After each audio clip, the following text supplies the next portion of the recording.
begin with an opening statement, Coach. Congratulations to Vanderbilt. Obviously, very hard-fought game, and credit to them. They scored some good goals, and obviously, gave us all we could handle. And so, all the best to them moving forward. Gutted for our players, as we just talked about as a team. There's a little bit of disbelief going on within our team right now, and this is the thing about the NCAA tournament. It's final.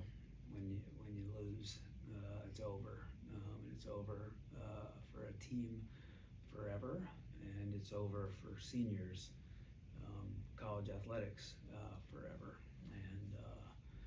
So our players are feeling that right now, and that's hard. It's not easy, and as we talked about, only time can heal that. But incredibly proud of this team. Like we just told them, they're champions, and they're ACC champions. And winning an ACC championship is no easy feat, even though around these parts it's been done a lot. It's a hard thing, and especially this year. In this league, so we are forever bound by that championship, and something to be incredibly proud of, and a lot of things to be proud of tonight. 29 shots is pretty respectable. 17 of those on frame. It's pretty respectable. Credit to their goalkeeper. She made 14 saves. She was phenomenal, and that is, as we say, the cruelty of this sport sometimes. So we gotta taste this, and unfortunately, we gotta taste it for a lot of months.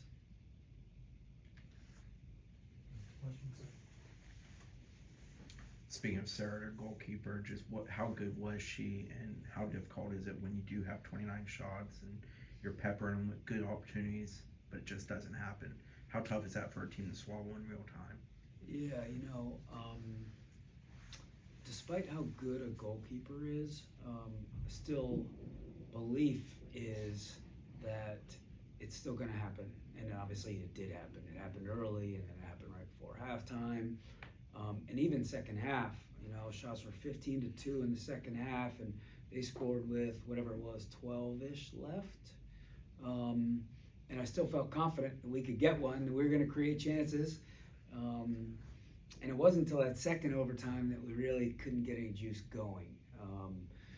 But some of her second and third, first and second saves were really, really special. But even the one in overtime that Suarez crossed the duds, I'm thinking, as that ball's coming across and it's landing at duds, I'm thinking this game's over. And there she is again. So I don't know if it got into our players' heads at all.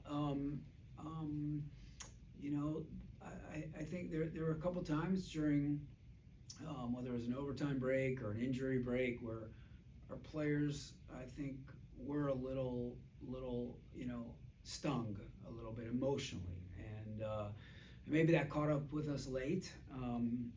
But I think, and I just said this to them, we scored 70 goals this season, right, in whatever we played, 21 games, right? So we scored a lot of goals. So I think there's a lot of belief in our team that we can score. I mean, you go back to the UNC game, right? We won 4-2 here.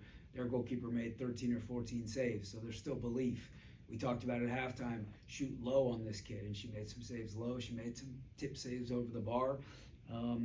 She was just in his zone. And probably the scariest thing about a goalkeeper like that is you then go and you get into a penalty shootout, right? And you can see she's, dancing around in there, and, she's probably feeling pretty good, even though she gave up 3 goals. She knows she made a lot of saves. And so in that penalty shootout, she's got a little swagger about her and a little bounce, and she made 2 good saves.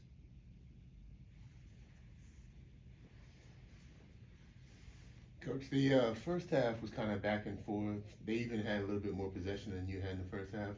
But the second half, you guys really put the majority of the pressure on. They had the one goal was really against the run of play.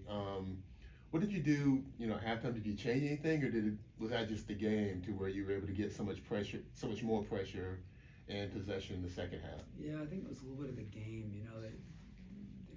The old adage, do you score too early? I don't know if that's what happened, because really, and I just said this to our team, first 5 minutes of the game, we were pretty good. Got a goal, I think, first 5 minutes? First minute.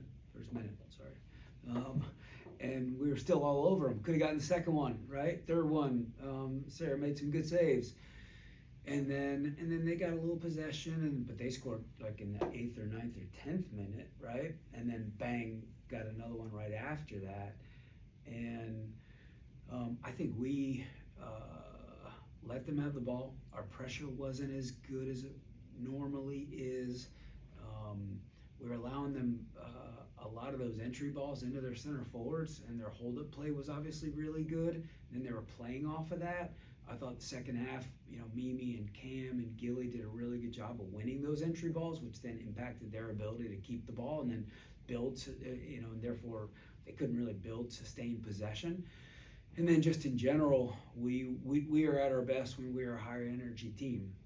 And we scored, and they cut the ball a little bit. Their forwards were in the first half. Their forwards were holding the ball up a little bit, and they got a goal.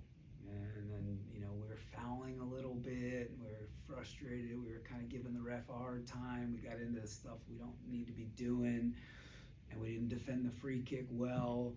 But then we kept plugging away, right? And then obviously got the tying goal.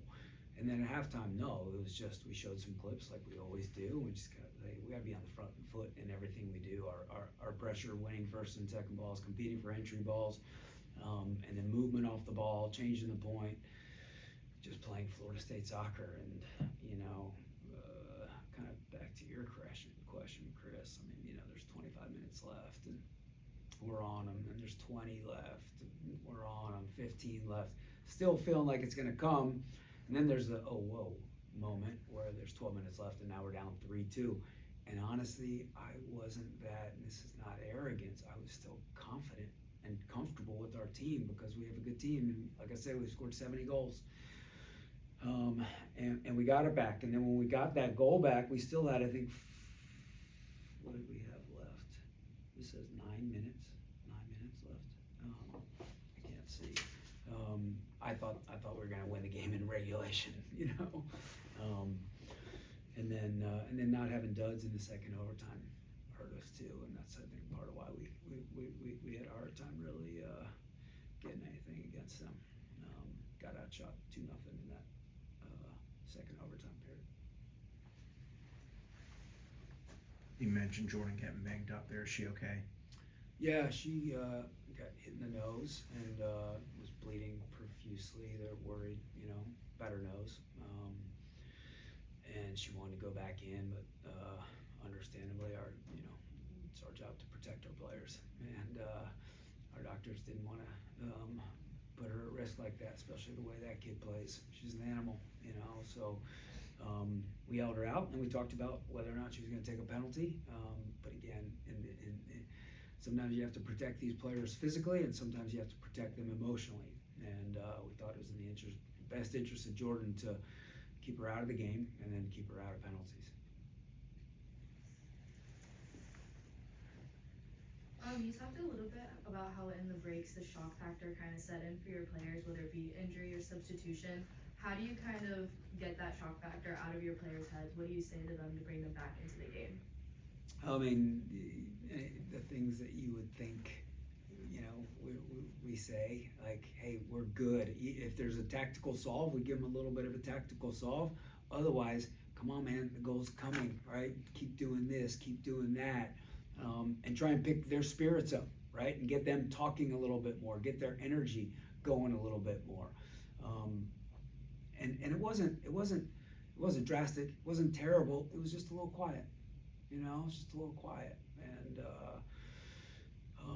all of a sudden, and that's sometimes what single elimination does to you. We talk all the time about just playing and eliminating every single distraction possible, and playing with a freedom and a fierceness, right, that is difficult to deal with.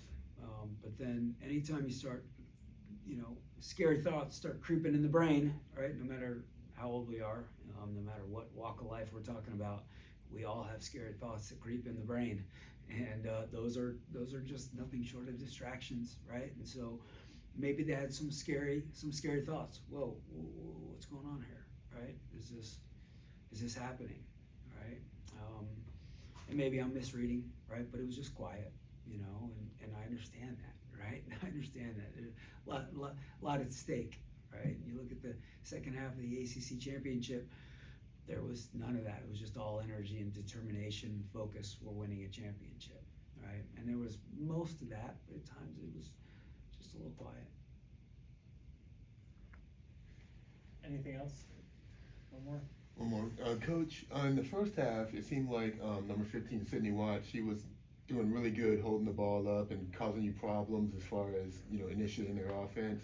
And then the second half, it seemed like we didn't really hear from her. Is that something where you just, in the halftime, kind of made some adjustments and said we need to buckle down on this? Or yeah, I mean, I think some of it is mentality and some of it is tactical or technical. We were allowing them to post up on us in the first half. And Watts wasn't the only one. At times, Eggleston was doing the same, right? Even Dureski on her goal, right? Kind of received the ball back to pressure, spun inside and shot. And so we were a little passive, right? Allowing that. So what we talked about was you gotta be ball side of her, right? Putting yourself in a position where you can jump the entry ball, right? And if you can't, then you're behind her and you can't be riding her with your body, right? You gotta be touch tight, right? In a position to where if she does try and turn you, you can adjust and react. So yeah, we talked about that kind of normal stuff, putting yourself in a position to win the entry ball as opposed to just letting them back us down. And obviously we responded and did a great job with it. And then, Coach, can you talk a little bit about the program and where you're going to go from here? I mean, you've got a roster that's loaded with talent, obviously, and then you've got a recruiting class with a ton of 5 stars and everything coming in. Where do you think you're going to go from here as far as next year moving on? I know this is like kind of an unfair question because you just had this happen, but yeah, I mean, obviously, and I said this to somebody the other day. 2.5 years ago when we got here, my metaphor or analogy, I don't know which is the proper word there, was treadmill, right? And the Florida State soccer treadmill. People were wondering, is the treadmill going to move, right? Post Mark Krikorian, or is it not? And we won that fall, and then we won last fall, and we still won this fall, right? Obviously, we fell short of this national championship college cup goal. And that's devastating, but we're ACC champions. And I said the other day that we have a lot of good players here. We have a lot of good players returning. We have a lot of good players coming. And so the treadmill's moving, right? And it's moving at a good speed. And we are in very good shape. Unfortunately, we were in good shape to compete for a national championship this fall. It's not going to happen, but we are in very good shape moving forward. And I think, honestly, foot is not off the gas. We're going to keep pushing to get more good players in 25 and 26 and beyond. All right. Thanks, Coach.